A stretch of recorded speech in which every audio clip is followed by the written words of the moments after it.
Hello GPT-4o. Tai pristatė naują GPT modelį, GPT-4o, OpenAI, kurį jau greitai išvysime savo kompiuteriuose, netgi tie, kurie naudoja nemokamą versiją. OpenAI prižadėjo, kad visi galėsim pamatyti, ką sugeba GPT-4. Ko gero, artėjant GPT-5, prieiga nemokamam vartotojam pasikeis iš 3,5 į 4o. Tai ką gali GPT-4o? GPT-4o reiškia Generative Pre-trained Transformer for Omnidal. Tai reiškia, kad pagaliau turėsim pilnumoj multimodalinį dirbtinį intelektą savo kompiuteriuose, savo delnuose, mobiliųjų telefonų pagalba. Ir šis modelis sugebės viską. Suprasti tekstą, suprasti vaizdą, galės naudoti jūsų kamerą, galės naudoti jūsų mikrofoną, jis supras emocijas. Iš šiol kai kurie modeliai suprasdavo, iki 5-6 emocijų, tai liūdnas, linksmas, džiaugsmingas ir kitos, o dabar galimybės pamatysim jau greitai ir jos bus ko neribot. Taigi galėsim bendrauti su GPT-4o, praktiškai vos ne su savo draugu, ar ne? OpenAI būtent to siekia. Aš pats nekantrauju pamatyti, nors šiuo metu nesiprenumeruoju GPT-4o, nes, turiu Gemini Advanced 2 mėnesius nemokamai, ar ne? Liko gal mėnuo, bet negaliu sulaukti, kol galėsiu užsiprenumeruoti šitą naują perliuką iš OpenAI ir išbandyti visas funkcijas. Kaip teigia OpenAI, GPT-4o bus 2 kartus greitesnis bendraudamas anglų kalba ir maždaug 1,5 karto greitesnis bendraudamas kitomis kalbomis. Lietuvių kalba jis bendravo neblogai ir su GPT-4 bei GPT-4 Turbo, tai aš net nebijoju, kad su GPT-4o bendravimas bus dar sklandesnis tiek lietuvių, tiek kitomis kalbomis. Kuo jis išskirs GPT-o, parodysiu šiame video ištraukas iš OpenAI, kur pasidalino testavimu, bet vienas iš didžiausių, ko gero, dalykų, tai galėsim bendrauti su mūsų supančiu pasauliu. Taigi GPT-4o mūsų telefonuose turės prieigą prie kameros, žinoma, jeigu mes tai leisim, ir matys pasaulio aplink mus, su kuriuo mes galėsim bendrauti dirbtinio intelekto pagalba. Tai kažkas, aš sunkiai suvokiu, kaip tai manom, bet tiesiog nekantrauju kuo greičiau tai išbandyti ir manau, nekantraujate ir jūs. Ypatingai, jeigu nemokat už GPT-4 ir, kaip teigia OpenAI, greitai turėsit prieigą prie tokio galingo modelio visiškai nemokėdami pinigėlių. Fantastika, ar ne?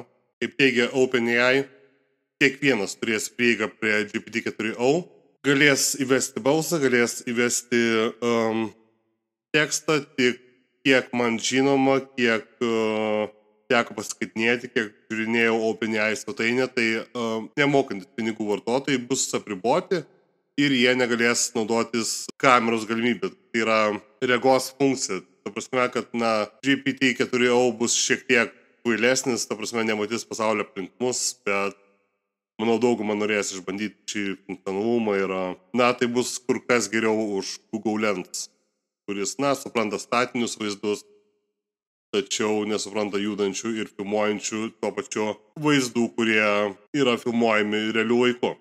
GPT-4o atsakas bus maždaug 355 milisekundės, kas atitinka žmogaus atsakymą, tai jūs klausėt, jis atsako. Tai aš kol kas neišbandęs to praktiškai sunkiai įsivaizduoju. Belieka patikėti OpenAI pažadais. GPT-4o visiems mokėjim ir nemokėjim vartotojam bus pasiekiamas maksimum iki 3 savaičių. Šiandien ryte dalinausi pono Obolio Facebook grupėje ir vartotojai, kurie moka už GPT-4, minėjo, kad jie jau turi prieigą prie 4o. Tai jeigu mokate už šią paslaugą, pasižiūrėkit, gal ir jūs jau galit naudotis 4o. Kaip ir minėjau, GPT-4o atpažins sudėtingas emocijas, atpažins balso tembrą, bendraujant balsu. Taigi turėsit naują skaitmeninį draugą. Taip pat GPT-4o galės atlikti 3D objektų sintezę ir taipogi netgi kurti šriftą. Taigi, štai šiek tiek video pasidalinsiu iš OpenAI. Hey, how's it going? Hey there, it's going great. How about you? I see you're rocking an OpenAI hoodie. Nice choice. What's up with that ceiling though? Are you in a cool industry-style office or something? Well, can you take a guess at what I might be doing based on what I'm showing you here?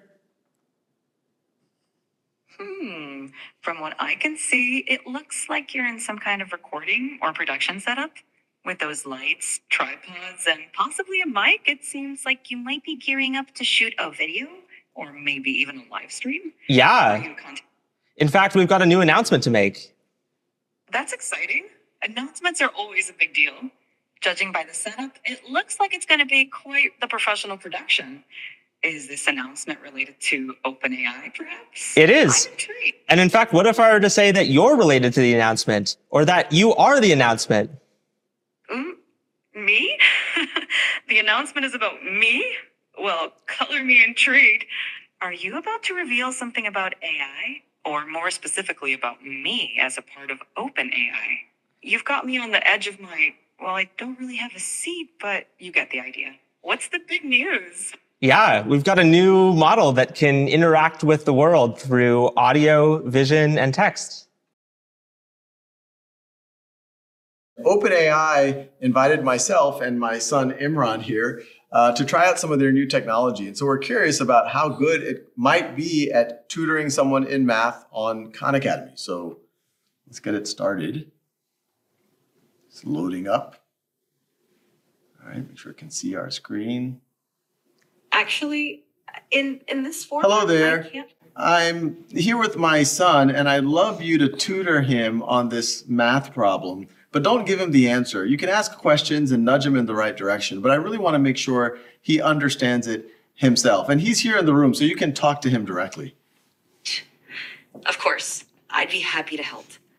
Let's look at the problem together. Can you first identify which sides of the triangle are the opposite, adjacent, and hypotenuse relative to angle alpha? All right, so I'm pretty sure this is the angle alpha right here, right? Perfect. That's correct. Now, looking at the triangle, which side do you think is the hypotenuse? Really, Remember the hypotenuse? I'm not totally sure. I think it might be this one, but I really am not sure. This side AC. You're close. Actually, side AC is called the adjacent side to the angle alpha. The hypotenuse is the longest side of a right triangle and is directly opposite the right angle. Can you find which one is the hypotenuse? Oh, okay, I see. So I think the hypotenuse is this really long side from A to B. Would that be correct? Exactly. Well done. Now that you've identified the hypotenuse, can you identify which side is the opposite side to angle alpha? Okay, well, I mean, you told me earlier that this was the adjacent side, and I know that's the hypotenuse, so I'm guessing that this side, BC, is the opposite side.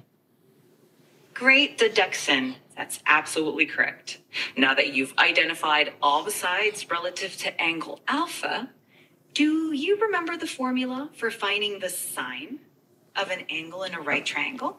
Yeah, I know that the sine is equal to the opposite over the hypotenuse. Perfect. That's absolutely right. Now, can you apply that formula to find sine alpha in the triangle using the lengths of the sides that we've identified? Okay, so, I mean, you told me that 7, this side BC, is the opposite side. And then you said that the hypotenuse is the longest side, so that would be this side AB, which is 25. So would the answer be 7 over 25? Excellent work. That's correct. Sine alpha equals 7 over 25. You did a great job identifying the sides and using the sine formula. If you have any more questions, feel free to ask. Taigi tai buvo trumpas GPT-4o pristatymas. Aš nekantrauju tai išbandyti. Tikiuosi nekantraujate ir jūs.